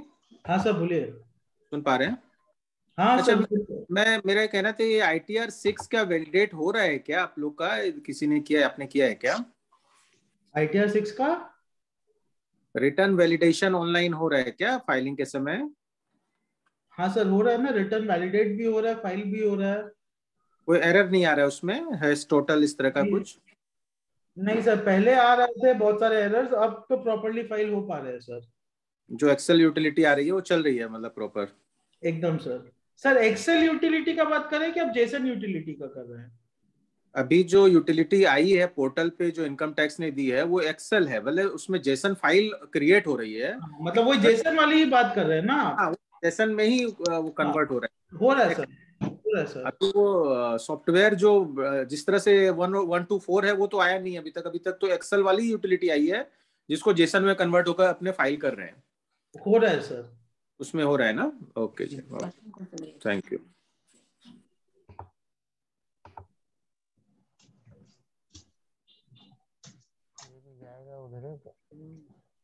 एक सेकंड, मैं एक बार IT रिटर्न्स का भी। अच्छा, इस बार का टैक्स ऑडिट का क्या लिमिट्स है, just to get it revised? अच्छा चलिए, एक बहुत अच्छी चीज जो मुझे इससे याद आई टैक्स ऑडिट लिमिट से, मैं एक आपसे एग्जांपल लेता हूं और उसका आप मेरे को जवाब दीजिएगा। सपोज करिए कि मेरे पास एक असेसी आता है, ठीक है ना, मेरे को बोलता है कि भैया मेरा टर्नओवर है 70 लाख रुपया, लेकिन क्योंकि कोविड था मेरा प्रॉफिट सिर्फ मात्र 1 लाख रुपया हो पाया है, और मेरे को क्या है कि लोन लेना है। तो मैं बैंक के पास गया था, बैंक वाला मुझे कहता है कि भैया मुझे टैक्स ऑडिट रिपोर्ट चाहिएगी आपकी, आप मेरा टैक्स ऑडिट रिपोर्ट कर दीजिए। तो इस केस में आप क्या टैक्स ऑडिट रिपोर्ट उनका कर सकते हैं, मतलब अगर चाहे तो, या करना ही होगा? What is the scenario? हो रहा है हल्का हल्का, टोटो से भाग जाना। नहीं, कंपलसरी टैक्स ऑडिट के लिए एक मिनिमम टर्नओवर क्राइटेरिया है, लेकिन कोई यदि ऑप्शनली करना चाहता है या कराना चाहता है तो कोई रिस्ट्रिक्शन थोड़े है। नहीं सर, मेरा क्वेरी क्लियर है। 70 लाख रुपया मेरा टर्नओवर है, मेरा प्रॉफिट है 1 लाख रुपया। I am an SSC eligible for 44 AD, otherwise मेरा 70 लाख का टर्नओवर है और 1 लाख मेरा प्रॉफिट है। मेरे को टैक्स ऑडिट कराने का मन नहीं है, बट बैंक वाला मेरे को बोलता है कि टैक्स ऑडिट आपको देना होगा। तो as a chartered accountant, whether you can issue the tax audit report to that person और not? I don't think there is any restriction on that. चलिए सर, तो इसके इनका टोटल इनकम तो 2.5 लाख के नीचे ही है, तो मेरे ख्याल से टैक्स ऑडिट नहीं होगा इसमें। नहीं चलिए, बाकी इंटरेस्ट इनकम 3 लाख अलग से है। टैक्स ऑडिट का तो लिमिटेशन का टर्नओवर का क्राइटेरिया है ना, तो कहां पर करेंगे अपने 3CD? एग्जैक्टली। चलिए, तो इसी के लिए, बिकॉज ये सारा क्वेरीज आया है, तो अपने इसको एक बार डिस्कस करते हैं, ठीक है ना?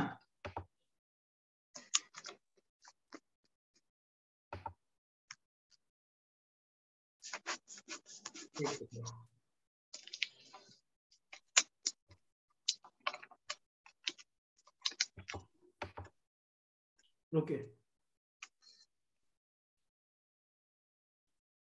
A screen is visible to everyone, right?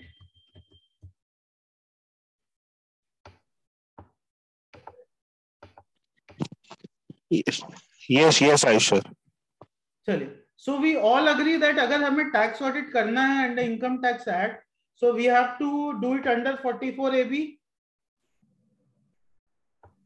ठीक है ना? तो 44 AB का फर्स्ट क्लॉज ए क्या बोलता है? If his total sales, turnover or gross receipts in case of business exceeds 1 crore rupees, तो क्या अपना केस वो 1 crore वाला है? आंसर इज नो, तो ए में नहीं कर पाएंगे।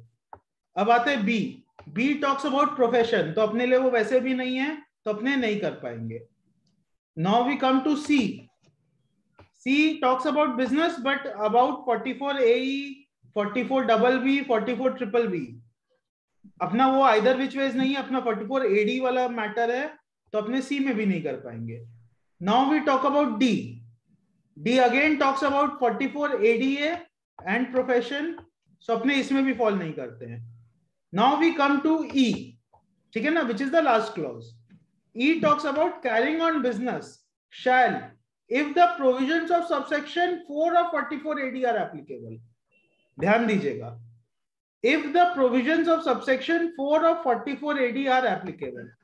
4 of 44 AD क्या बोलता है? एक सेकेंड.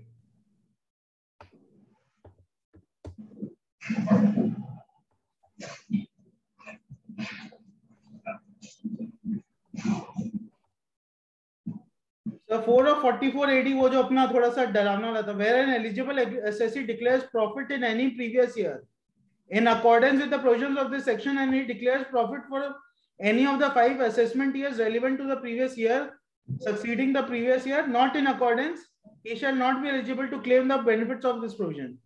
यानी जो पिछले साल में किया हो और अब ना कर रहा हो तो आगे 5 साल तक नहीं कर पाएगा, वो वाला क्लॉज है.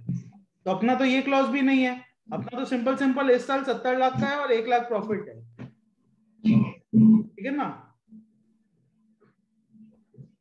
तो अपने अब किस क्लॉज में इसका टैक्स ऑडिट करेंगे? So basically there is no clause in 44 AB to cover this point. ये एक बहुत बड़ा चीज है जो हमें समझना है. बहुत बार लोग क्या करते हैं, तो इस केस में क्या होगा, यानी फिर उसको लोन नहीं मिलेगा. जैसे इस लोन मिलेगा, आपको उसको समझाना होगा कि सर हम आपको प्लेन एक सिंपल ऑडिट रिपोर्ट जो है, independent auditors report as per ऐसे, वो इशू करके दे सकते हैं. वो ऑडिट रिपोर्ट के बेसिस में आपका ऑडिटेड अकाउंट्स भी हो जाएगा, यूडे नंबर भी रहेगा, सब कुछ रहेगा, बट टैक्स ऑडिट रिपोर्ट नहीं इशू हो सकती है. Because tax audit report is guided by Income Tax Act and it is a mandate provision. Optional नहीं है tax audit. जहां होना है वहां होना ही है, जहां नहीं होना है वहां नहीं होना है. आयुष जी, आप मेरे को सुन पा रहे हैं? हाँ सर. आयुष जी, लेकिन अगर उस बंदे ने 44 AD सेक्शन के अंडर में पहले अगर अवेल किया है लास्ट 5 इयर्स में, तो 44 AB सब क्लॉज ई में उसके ऑडिट हो सकती है. 44 AB सब क्लॉज ई जो आपने पढ़ के गए हैं, आप अगर वो वाला क्राइटेरिया है तो हो सकती है सर. अगर लास्ट प्रीवियस 5 इयर्स में उन्होंने 44 AD अवेल किया है इनकम टैक्स रिटर्न के अंदर, तब इस बार उनकी ऑडिट होगी 44 AB सब सेक्शन ई में. सर लास्ट 5 साल नहीं देखना, अगर लास्ट ईयर भी किया है और any of the last 5 years sir, any of the last 5 years देखना आपको. लास्ट ईयर आपने नहीं किया अवेल. नहीं सर एक सेकंड. हाँ जी, 2 एसेंशियल कंडीशन है. पहली एसेंशियल कंडीशन लास्ट ईयर आपने क्लेम नहीं किया है, ठीक है, और उससे पहले वाले साल में आपने क्लेम किया हो.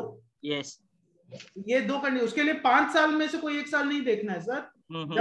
जब से वो एक्ट आया है, जब से वो प्रोविजन आया है असेसमेंट के 16-17, उसके बाद से आपने किसी भी एक साल में टैक्स ऑडिट 44 AD क्लेम करके उसके बाद वाले साल में अगर क्लेम नहीं किया है, अब उसके बाद वाले 5 साल के लिए आपको टैक्स ऑडिट कराना है. वो एक अलग से वो एक स्पेशल सिनेरियो हो गया. नहीं, आपने अपने क्वेश्चन में ये नहीं बोला था कि पहले है ना उसने अवेल किया है कि नहीं. अच्छा सर, ये एक बहुत अच्छी चीज आपने पूछी sir. That was the hidden part of it. हाँ, तो अगर हिडन है. अच्छा सर, इसमें एक क्वेश्चन और निकलता है आयुष जी. हाँ सर. कि आपने जो 1 लाख की जो प्रॉफिट की बात कही है, मान लीजिए ये प्रॉफिट 3.5 लाख की है, तो क्या होगा? दोनों ही केस में नहीं होगा सर. दोनों ही केस में नहीं होगा. नहीं, वो तो खाली एक ट्रिक क्वेश्चन है, क्योंकि उन्होंने कहा ना कि 2.5 लाख से नीचे, तो मैंने टैक्सेबल लिमिट. हाँ, तो मैंने उनको कहा चले 2.5 लाख से ऊपर भी मान लीजिए, तब क्या होगा आंसर? दोनों ही केस में नहीं होगा सर. दोनों ही केस में नहीं होगा. ये क्यों बता रहा हूँ सर? बिकॉज बहुत सारे लोग क्या कर रहे हैं कि क्योंकि उन्हें टैक्स ऑडिट करनी है, with all due respect, coating anything, because of whatever reasons, monetary non monetary, but tax audit कर देते हैं और 44 AD क्लॉज ई डाल देते हैं विदाउट इट्स एप्लीकेबिलिटी.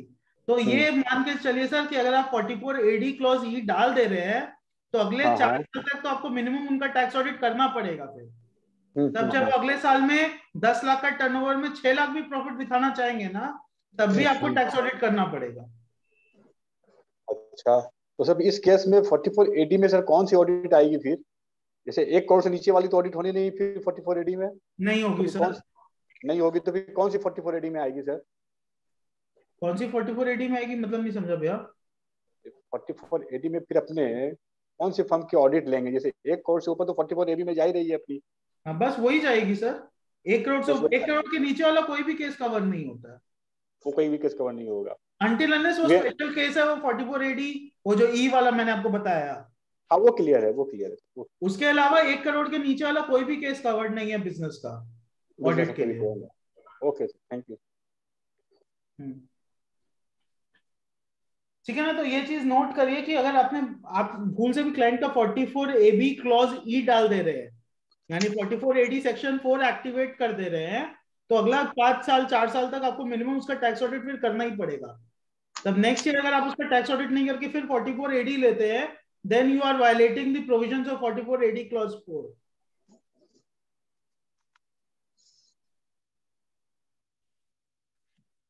है ना?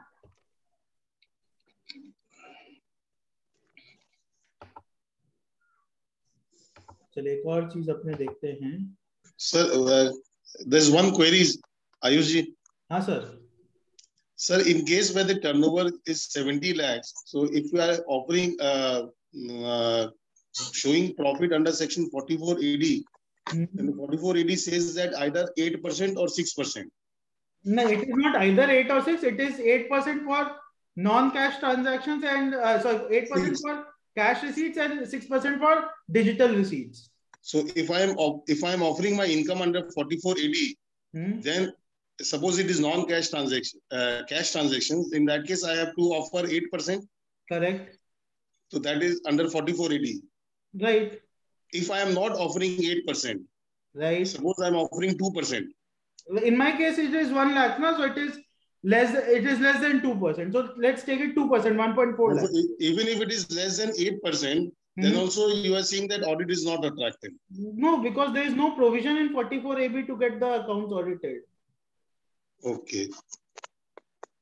Right? सर जो आप बोल रहे हैं ना, ये पहले क्लॉज हुआ करता था। ये जो मैंने आपको क्लॉज डी दिखाया ना, जहाँ 44ADA लिखा हुआ है, पहले वो क्लॉज 44AD के लिए हुआ करता था। अब जब ये 44ADA लाए ना, तो उन्होंने अमेंडमेंट करके 44AB में AD का ADA तो कर दिया, बट AD के लिए वही क्लॉज रखना भूल गए। Okay.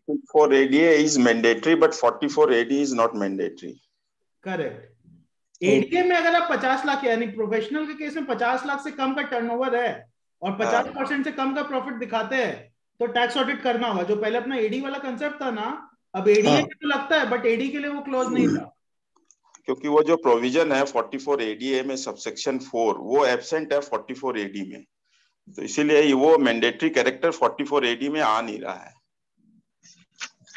Right sir. Okay sir, thank you. है ना? चलिए अपने कुछ एक चीजें और डिस्कस कर लेते हैं।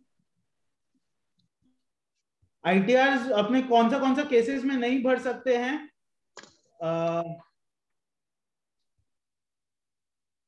ठीक है ना, ये ESOP से सब है। अच्छा, एक सेकेंड रुकिए, मैं इसको ना F5 कर दूं।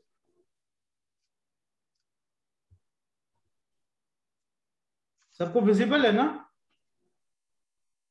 हाँ आयुष, यस। हाँ, तो डिविडेंड वाला जो स्पेशल शेड्यूल था 115 BBDA वाला, वो हट गया है, बिकॉज अब DDT लगता नहीं है। ठीक है ना? अच्छा, सेक्शन 57 में डिविडेंड के अगेंस्ट खर्चा मिलता जरूर है, बट सिर्फ इंटरेस्ट का खर्चा मिलेगा। सो प्लीज नोट कि वहां पे और कोई खर्चा अपने डालते हैं तो that is wrong, and that is also subject to maximum 20% of dividend. ठीक है ना? 194N वाला मैंने बता ही दिया था। अच्छा, नया पुराना स्लैब रेट में किस केस में जाना है, ये अपने को आइडिया है? आयुष जी, ये 20% डिविडेंड के अगेंस्ट में इंटरेस्ट जो आपने बोल दिया, 20% लिमिट कहाँ स्पेसिफाइड है? सर सेक्शन 57 में। अच्छा, है ना? Thank you. अच्छा, ये 115 BAC में नया स्लैब में जाना है कि एग्जिस्टिंग स्लैब में ही रहना है, ये अपने क्लाइंट के लिए कैसे डिसाइड कर रहे हैं? एक ऑप्शन तो है कि भैया दोनों कंप्यूटेशन करें, दोनों देके फिर बताएं। क्या इसका कोई थंब रूल निकल सकता है? तो वेरी शॉर्ट में बता देता हूं, जो एक हमने वेरियस केसेस को एनालाइज करके देखा है, स्पेसिफिकली मैंने जब देखा है, तो 2.5 लाख से ज्यादा का अगर डिडक्शन है अपना in any form which is not being allowed in new slabs, तो अगर 2.5 लाख से ज्यादा का डिडक्शन है तो हमेशा एग्जिस्टिंग स्लैब अपने लिए बेनिफिशियल रहेगा इन ऑल जनरल केसेस, है ना? तो ये एक चीज है। ऑब्वियसली रिटर्न फाइल करते वक्त आपने अगर 115 BAC ऑप्ट किया है तो येस और नो डालना जरूरी है। अच्छा, वो जो 10 करोड़ वाला फाइनेंस एक्ट 2021 में इंट्रोड्यूस हुआ था, वो इस असेसमेंट ईयर के लिए भी एप्लीकेबल है, असेसमेंट ईयर 21-22 के लिए, not from financial year 21-22, it is made applicable from assessment year 21-22। ठीक है ना?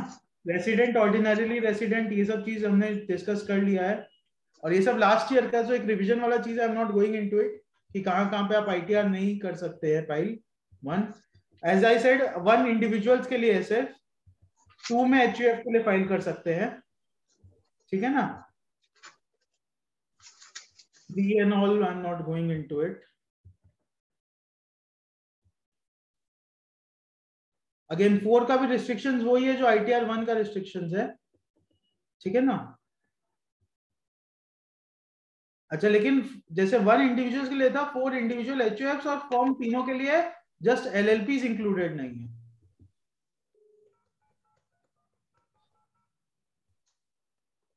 ATM जो मैं आपको पहले भी बता रहा था, ये आप इंश्योर करिएगा। जैसे पहले क्या होता था ना कि हमें जब, जैसे अभी क्या हुआ, डिविडेंड टैक्सेबल है, तो सपोज करिए हिंदुस्तान जिंक का डिविडेंड वेदांता को मिला, अब वेदांता अगर वही डिविडेंड अपने शेयर होल्डर्स को दे रहा है, तो क्या उसको पहले डिविडेंड के ऊपर टैक्स देना पड़ेगा हिंदुस्तान जिंक के, और फिर वेदांता के शेयर होल्डर्स को वेदांता के डिविडेंड पे टैक्स देना पड़ेगा? Answer is no. जब ये डिविडेंड को टैक्सेबल किया गया, करस्पॉन्डिंगली 80M शेड्यूल लाया गया, जहां पे वेदांता को उतना अमाउंट जो हिंदुस्तान जिंक का डिविडेंड डायरेक्टली पास ऑन कर दिया अपने शेयर होल्डर्स को, उतने अमाउंट का डिडक्शन मिल जाएगा 80M के अंदर में। ठीक है ना? तो ये एक चीज ध्यान रखने का है।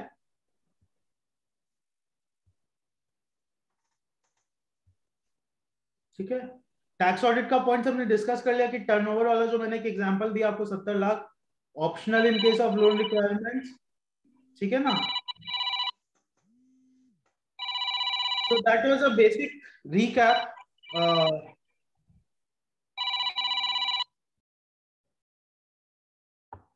बाकी रोहित भैया, बैक टू डिस्कशंस, अगर किसी का कोई क्वेरी है तो।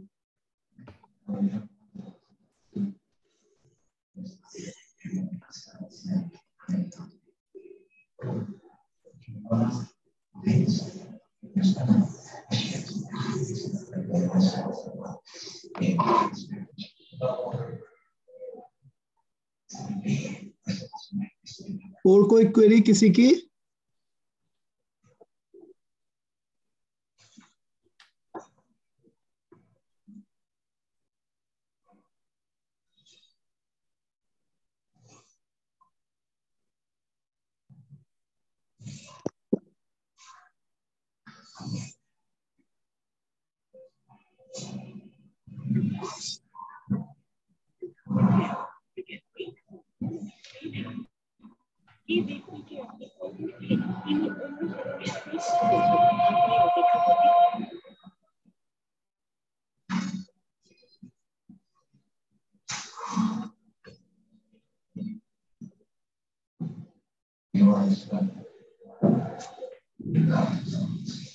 जो है ना रेडियो देना वो तो थैंक्स।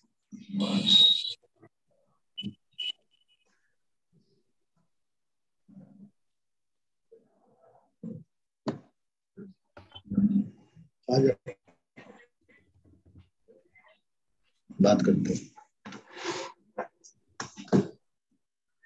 आई जी, ऐसा लगता है कि डेलीगेट्स की सारी क्वेरी जो है, मैं वही बोल रहा था या लिखने वाला था रादर, कि इसका मतलब 2 चीज है, या तो आदमी हताश हो गया है बोलता है कि भैया आप क्वेरी पूछ के करेंगे क्या, जब कुछ हो रहा नहीं है। यूसी बोल रहे हैं हर चीज में वेट करिए, तो हर चीज वेट कीजिए। हाँ, पेशेंस ही रखना, पेशेंस की परीक्षा हो रही है अभी तो। हाँ, सबको पेशेंस रखना। सब कुछ समझ में आ गया है। नहीं, वही पहला वाला ही पॉइंट है कि पेशेंस रखना। और समझ पा रहा हूँ भैया, ऐसा मेरे पास ऐसे भी क्वेरीज आ रही है कि भैया हम 10 दिन से एक ही फॉर्म ट्राई कर रहे हैं, मैंने उनको ये कहते वो फॉर्म छोड़ दो। बहुत बार होता है ना एग्जाम में एक क्वेश्चन पड़े रह गए, 5 क्वेश्चन निकल जाएगा, तो एक नहीं हो रहा है उसको एक बार छोड़ के 5 कर लो, वापस से टाइम मिलेगा तो एक में आ जाना। एक में आ जाना, हाँ, तो वही हो रहा है। तो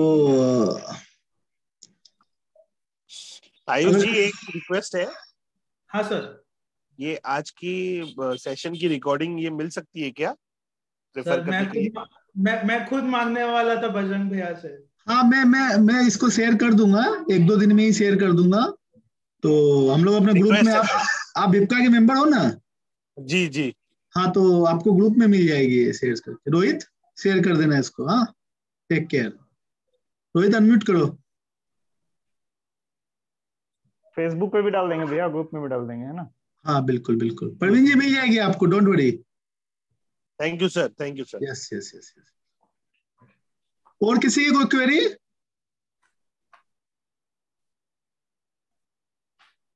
आप लोग, विवेक भैया को क्वेरी? विकास, महेंद्र भैया? नहीं, इट्स ओके भाई। एक क्वेरी आया आयुष जी, एक क्वेरी आई है अभी चैट पे। 10 IC फाइल नहीं सर, एक बार ही फाइल करना होता है, उसके बाद बाकी सारे सालों के लिए ऑटोमेटिकली एप्लीकेबल है। और दूसरा और है, where is that 10 IB utility please show. तो where is 10 IB utility sir, वो ऑनलाइन फाइल करना है। व्यू मतलब फाइल ITR फॉर्म्स में जाएंगे तो वहां पे आपको ऑप्शन में 10 भी ऑटोमेटिकली दिखाएगा, अलग से उसकी यूटिलिटी नहीं मिलेगी सर आपको। ये ऑनलाइन फाइलर फॉर्म है। आयुष जी, सेक्रेटरी साहब जो है हमारी स्क्रीन पे आ गए हैं, और वोट ऑफ थैंक्स का लगता है टाइम हो चुका है। अगर डेलीगेट्स परमिट करें तो आयुष जी को वोट ऑफ थैंक्स देकर सम्मानित करें। बिल्कुल। चेयरमैन। हेलो राहुल भैया। हेलो आयुष जी। चेयरमैन, क्या करना है? वोट ऑफ थैंक्स देना है कि आयुष जी को और पकड़े रहना है? जैसे सबका परमिशन। आयुष जी, और कुछ बताएंगे क्या? कुछ लास्ट मोमेंट में रिवीजन होता है ना, तो कुछ आपके पास मन में कुछ पॉइंट वही लास्ट बता सकते हैं। आयुष जी, मैंने लास्ट मोमेंट का सारा रिवीजन। अच्छा हाँ सर, बोलिए। आयुष जी, ये नॉन बिजनेस केस यानी सैलरी केस में तो 10 IE फाइल करना जरूरी नहीं है? नहीं सर, अगर आप नया उसमें जा रहे हैं, यस, नया उसमें जा रहे हैं, तब आपको 10 IE फाइल करना होगा, चाहे वो नॉन बिजनेस केस हो। Right sir. और उसके बाद आप जिस साल में आप जाएंगे 10 IE में, उस साल के लिए आपको फाइल करना होगा सर। सर नहीं, ये रिक्वायरमेंट नहीं है सर। नॉन बिजनेस केस की रिक्वायरमेंट नहीं है ये चीज, सैलरी वालों के लिए दरकार नहीं है। इनके लिए सैलरी वालों के लिए ऑप्शन है कि हर साल में वो चेंज कर सकते हैं, राइट। लेकिन आपका 10 IE form is a requirement अगर आप 115 BAC में जा रहे हैं तो। 115 BAC में न स्पेसिफाई करा, और गूगल भी ये बोल रहा है कि गूगल टॉक्स ये सब में जो एक्सपर्ट्स वगैरह एडवाइस करते हैं उसके अंदर की it is not to be filed so far as I remember. Tax Sutra भी ये बोल रहा है, और भी और 1-2 साइट बोल रही हैं। सर ठीक है, मैं आपका पॉइंट को ले रहा हूँ, और मैं एक बार वापस से इसको चेक करके probably I will reply back, या आप। Yes, I will get in touch with you, that's not an issue. या आप बोलो तो मैं अपनी मेल एड्रेस दे देता हूँ। 1 सेकंड सर। मतलब आयुष जी, ये तो डिपार्टमेंट साइड में बिजनेस नॉन बिजनेस अलाउ करने से ले ही नहीं रहा है। यस, बिजनेस सेलेक्ट करने के बाद ही आगे बढ़ने दे रहा है वो। सर देखिए, प्रोसीड्यूरली हो सकता है कि आपको नहीं फाइल करने दे, that is a different issue. I am not getting into that, क्योंकि मैंने तो अपने सारे केसेस में अभी तक मुश्किल से 3 केसेस में फाइल किया है। बट जो 10I आपका फॉर्म है ना सर, वहां पे कहीं पे भी मैं, क्योंकि वही फॉर्म भी देख रहा हूं, वहां पे कहीं पे भी नॉन बिजनेस असेसी के लिए नहीं फाइल करना ऐसा कहीं पे भी लिखा हुआ नहीं है. So I accept what you are saying कि उसको आप प्रोसीड्यूरली नहीं फाइल करने दे रहा होगा या जो भी इशू है, आई एक्सेप्ट दैट, और हो सकता है बिकॉज मैंने उसको फाइल नहीं किया है. बट एज पर लॉ कहीं पे भी ये नहीं लिखा हुआ है कि नॉन बिजनेस केसेस को 115 BSE नहीं फाइल करना. That is to the best of my knowledge. Again I am again saying कि सर मैं इसको एक बार क्वेश्चन को इस पार्क करके एक बार रिविजिट करूंगा, एंड सर आप मेरे को मेल भी कर दीजिएगा ताकि मैं इसको रिविजिट करके आपको भी रिप्लाई कर दूं, और हो सकता है मैं ग्रुप में भी इसको रिप्लाई कर दूंगा. बहुत अच्छा.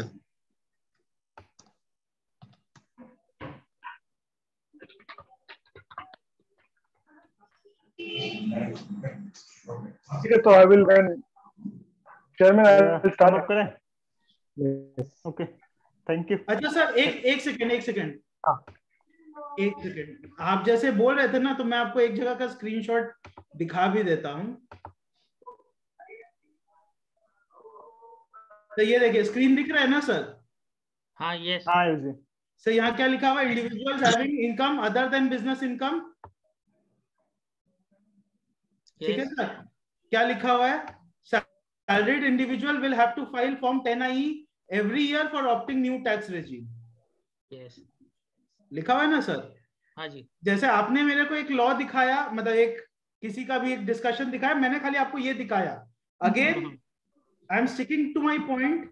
लॉ ऐसा मना नहीं करता है सर. प्रोसीड्यूरली हो सकता है नहीं फाइल करने दे रहा हो. बहुत सारे फोरम्स आपको बोलेंगे करना है, बहुत सारे फोरम्स आपको बोलेंगे नहीं करना है.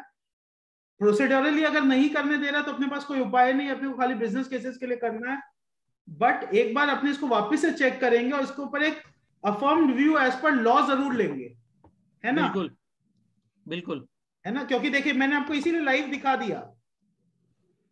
यस है ना सर? और ये साइट भी क्लियर टैक्स की है, which is again a very renowned site. Sir tax गुरु लेकिन बोल रहा है कि नहीं दरकार है. सर मैं ऐसे बहुत सारे केसेस आपको बता सकता हूँ जिसमें एक टैक्स गुरु का ओपिनियन अलग था और लॉ का ओपिनियन अलग था. नहीं, we should go by the rule of the law. Correct. Whatever it might be, and it should not be under the whims and fancy. If it is required, it should be filed. Correct. But going by practical purposes, it should not be there. Sir, for business. वो ठीक है, और इसीलिए हो सकता है कि उन्होंने प्रोसीड्योर में भी अभी तक उसको नहीं डाला होगा. I agree to that point. I am not anywhere challenging that point कि नहीं प्रोसीड्योरली आप जो बोल रहे हैं वो गलत है, जो भी है. I am not challenging that, but एक इंटेंट ऑफ, मतलब जो कंटेंट ऑफ लॉ है उसमें ऐसा नहीं है. Okay, yes, thank you. Sorry भैया. Thank you, Aziz, for such a nice deliberation or such a nice interaction with all the members. Now I request to CA Rahul Rungta, our association secretary, to give the formal vote of thanks. Thank you, Rohit.